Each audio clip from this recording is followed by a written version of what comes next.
Bonjour à tous et bienvenue dans cette nouvelle vidéo où nous allons voir la différence entre la void start et la void awake. Donc c'est important de savoir ça parce que dans des projets assez avancés, vous aurez besoin d'utiliser l'un et l'autre. Euh, et en fait, savoir donc, ce que je vais vous apprendre aujourd'hui va vous éviter pas mal d'erreurs de que l'on peut faire donc dans des projets, que ce soit des gros projets ou des plus petits projets, même des projets solo. Enfin, voilà, vous en aurez besoin. Donc, déjà, c'est quoi la différence entre la void start et la void await? Enfin, déjà, c'est quoi la void start et la void await? Donc, c'est deux fonctions qui vont s'exécuter quand on lance la scène. Donc, en gros, quand on lance le jeu. Donc, en gros, euh, quand j'appuie sur play, on va lancer la fonction. Donc, vous voyez que, par exemple, là, dans mon main script, donc si je fais, donc on va enlever ça, parce que ça c'est pour après. Si je fais un debug.log, hop, awake, et qu'ici dans la void start, je fais un debug.log, start, vous voyez que les méthodes vont s'exécuter. Tac, hop, voilà, awake et start. Donc c'est quoi la différence entre les deux? Bah, la différence majeure entre les deux, c'est le moment où elles sont exécutées et les conditions qu'il faut pour qu'elles soient exécutées. Donc, d'abord, on va parler de la void euh, awake. Donc, la void awake, c'est la toute première fonction qui est lancée quand on lance le jeu ou qu'on lance une scène. Enfin, voilà. Et donc, cette fonction, c'est vraiment la toute première fonction et elle est lancée uniquement si l'objet il est actif. Donc, par exemple, là, si je désactive test, vous voyez que ça se lance pas. Par contre, si j'active, vous voyez que ça se lance. Voilà. Donc la void await, c'est vraiment ça, c'est vraiment la première fonction qui se lance. La fonction start, c'est une fonction qui se lance une fois le wake finit. Alors, c'est pas réellement ça parce qu'il y a une fonction qui est entre les deux, entre la fonction awake et la fonction start. Il y a une autre fonction qu'on va pas voir aujourd'hui, mais je dis quand même qu'elle existe. Il y a une autre fonction entre les deux. Mais start, quand start s'exécute, on est sûr à 100% que toutes les void awake de votre scène ont été exécutées. Ça, c'est sûr à 100%. Et vous voyez que là, on voit que awake a été lancé avant start. Voilà. Parce que plus on monte vers le haut, plus c'est vieux. Voilà. Et deuxième truc, c'est que la void start se lance lorsque l'objet. Enfin, en fait, se lance aussi quand l'objet euh, est actif. Donc là, il n'est pas actif, donc ça se lance pas. Là, il est actif, donc ça se lance. Mais aussi, vous voyez que si je désactive le script, ici, le wake se lance, mais voilà, vous voyez que, mais pas la start. En gros, il faut que ça soit activé et que ça se soit activé. Alors que le wake, si ça s'est désactivé, ça se lance quand même. Voilà. Donc, ça, c'est pour la partie théorique. Donc maintenant, on va voir la partie un peu pratique de pourquoi utiliser la void start et la void awake. Et je vais vous donner, moi, mes conseils de ce que je fais dans mes projets et donc quand je travaille en code. Euh, donc, là, on a un problème qui est très simple. C'est une dépendance euh, de ce script envers ce script-là. Enfin, une dépendance. Oui, oui, en fait, on dépend de ce script-là. Et en fait, il faut trouver sa référence et exécuter une méthode dessus. Voilà, c'est tout ce qu'on va faire. C'est exécuter une méthode sur le script qui est là. D'ailleurs, en vrai, c'est mal positionné. Tac. Vu que c'est un getComponent, on va le mettre sur le même objet. Voilà. Et donc, là, le problème, donc, c'est que on va trouver cette référence en awake et on va faire .test. Et ici, là, on va voir si c'est initialized ou pas. Donc si c'est initialized, si ça l'est, ça marche. Si c'est pas si c'est pas initialisé, ça marche pas. Et d'ailleurs, on va mettre en awake que initialize égale true. Voilà. Donc ça, c'est une erreur. Donc là, vous allez me dire, mon script ne sert à rien. Oui, il sert à rien. Mais en fait, ça, c'est censé, par exemple, remplacer une référence qu'on n'aurait pas. Donc, par exemple, votre script, des fois, vous allez devoir... vous allez avoir, par exemple, un rigid body, par exemple. Donc, rigid body, RB. Et en fait, le rigid body, vous n'allez pas le mettre en glissé. Vous allez dire que le rigid body est égal à getComponents rigid body. Et en fait, ça c'est une initialisation de votre script globalement, et vous allez chercher les références dans le wake souvent.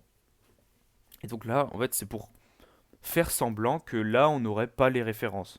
Et qu'on aurait, en fait, là, en gros, je pourrais faire un debug, un debug.log de rb.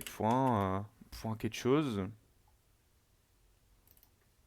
Et en fait, ce serait la même chose. Ça veut dire que là, ça me mettrait une erreur de nulle référence exception, puisqu'on n'aurait pas RB. C'est juste que là, je fais une autre erreur. Je fais une erreur à la main, voilà, pour vous montrer. Mais bref, ça marche avec plein de choses. Tac. Ok, donc là, on va voir, on va lancer le script, et on va voir ce que ça fait. Et là, vous voyez que c'est pas initialisé. Et en fait, c'est un peu aléatoire, mais c'est possible que vous, ça marche. Pourquoi? En fait, le truc, c'est que donc Unity lance les choses, exécute les fonctions de manière séquentielle. C'est-à-dire qu'il va faire d'abord une chose, puis l'autre, puis l'autre, puis l'autre, puis l'autre, puis l'autre. Et il y a un ordre précis dans lequel il fait. Et le truc, c'est que là, bah en fait, on exécute d'abord cette fonction, donc set awake ici, puis celle-là. Donc ça veut dire que en gros, ici, initialize, il est toujours false quand ici, on l'appelle cette fonction. Alors que nous, ce qu'on veut, c'est que ça, set awake là, soit exécuté après set awake ici. Et du coup, ça fait que ici, c'est pas initialisé, du coup, ça fait l'erreur.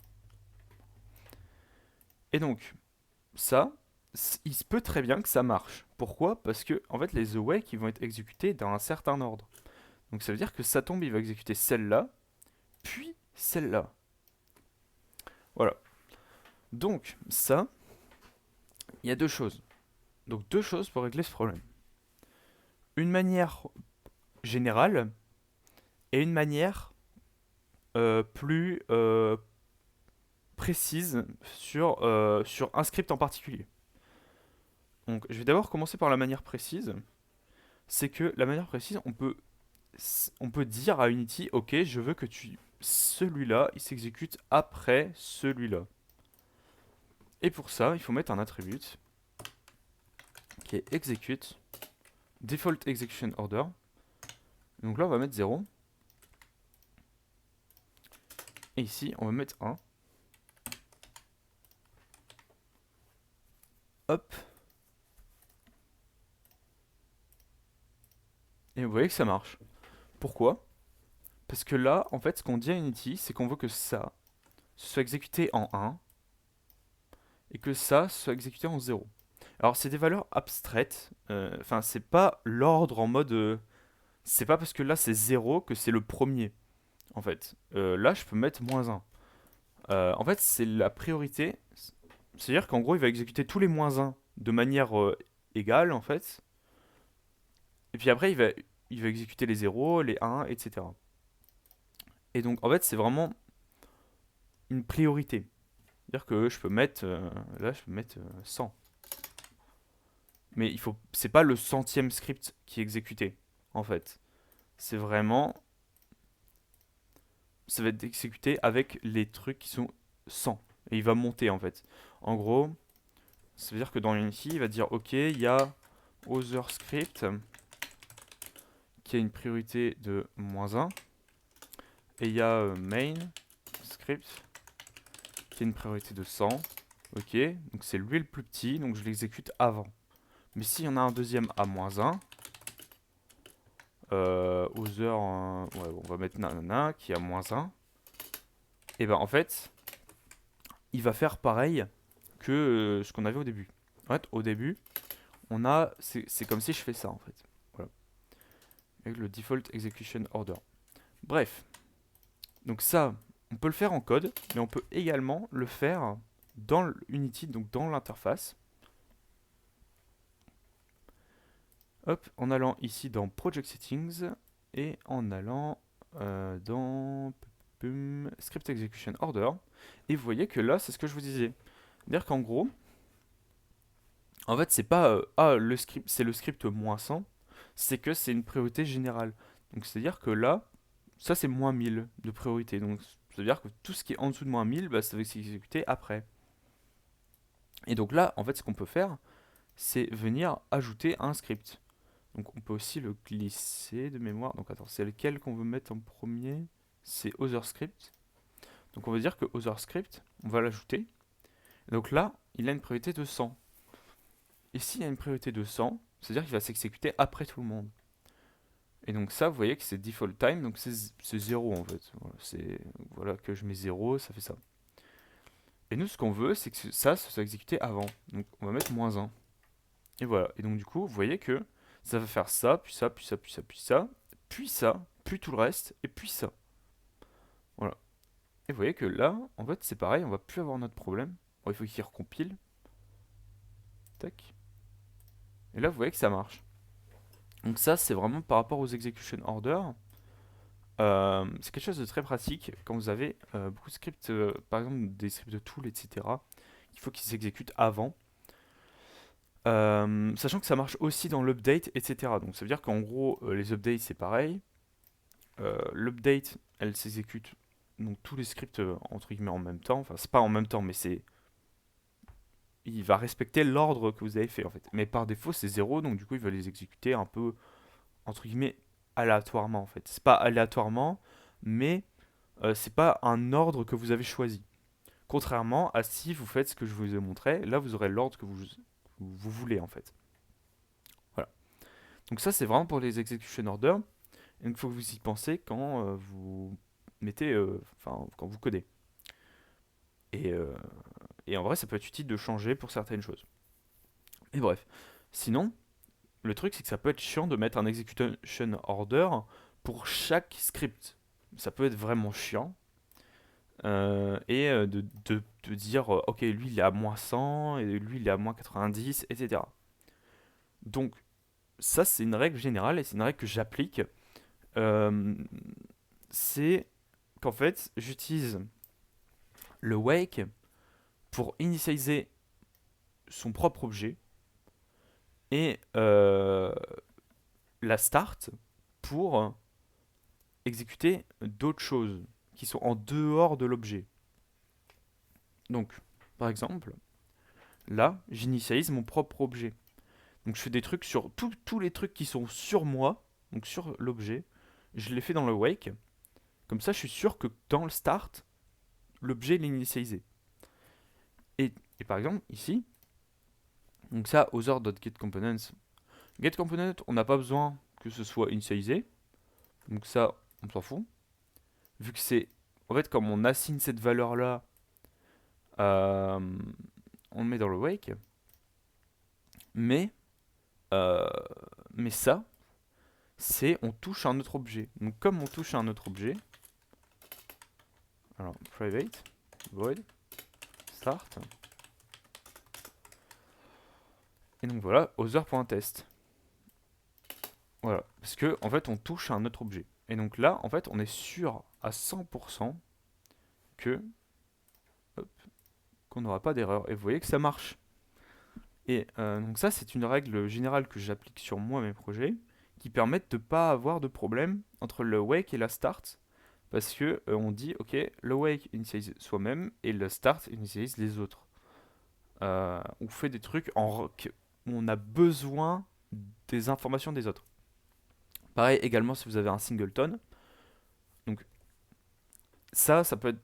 Ça, on sait que vous avez un truc qui est dans la scène Donc vous pouvez faire le getComponent parce que Unity a déjà fait les trucs des components, etc. Mais par contre, si c'est un singleton, il faut vraiment que vous le mettiez dans le start. Parce que le truc, c'est que le singleton, souvent, vous voulez le mettre qu'il soit initialisé avant. Donc, soit vous mettez dans le start, soit vous mettez un execution order plus bas. Voilà. Donc, pour finir, je vais vous montrer donc la documentation Unity sur ça.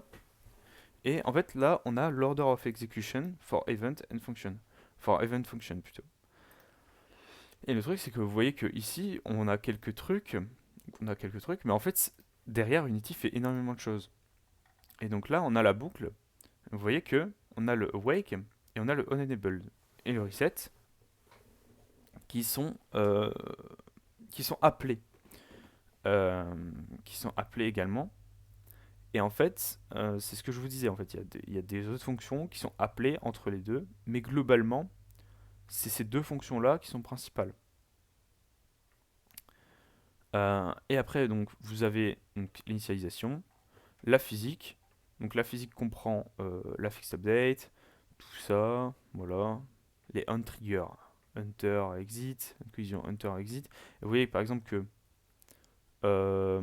untrigger hunter et untrigger exit sont faits avant les uncollision hunter et uncollision exit.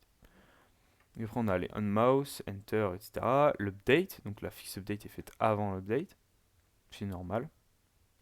Donc là on a les trucs des coroutines, on a les animations, on a la light update, et puis après on a le rendering, ce qui est normal vu qu'on fait d'abord les opérations de physique et de tout le reste avant de faire le rendu. On fait le rendu une fois que la scène ne bouge plus en fait. Et, et voilà, puis après à la fin on fait les UI. Et à la fin, donc soit on soit c'est pause et donc dans ce cas-là on arrête, soit on refait la boucle et donc c'est ça en fait la fonction update. Enfin la fonction update, l'update du processus d'Unity en fait. Et à la fin, quand on appuie ici, on a un application create, on disable et on destroy. Parce que ça va destroy tous les objets. Et vous voyez que vous remenez ici en fait après, enfin si vous relancez. Voilà, donc ça c'est très important à connaître. Et notamment ça peut résoudre des bugs pas mal. Donc j'ai aidé à résoudre des bugs sur un jeu par rapport à ça, qui était en fait un, un truc qu'on faisait ici, alors que c'était mieux de le faire avant en fait. Et donc de changer l'execution order. Bref, voilà. Donc j'espère que cette vidéo vous aura plu. C'est un peu entre guillemets technique, dans le sens où c'est avoir quelques petites connaissances quand même pour comprendre et pour utiliser tout ça. Voilà. Bref, pas comme d'habitude où je donne vraiment un exemple concret. Là, il y avait un exemple, mais c'était pas quelque chose de vraiment concret. Voilà, j'espère que cette vidéo vous aura plu. N'hésitez pas à vous exprimer que c'est en pouce bleu, pouce rouge en commentaire. Je vous dis à la prochaine pour une nouvelle vidéo. Je vous dis salut à tous.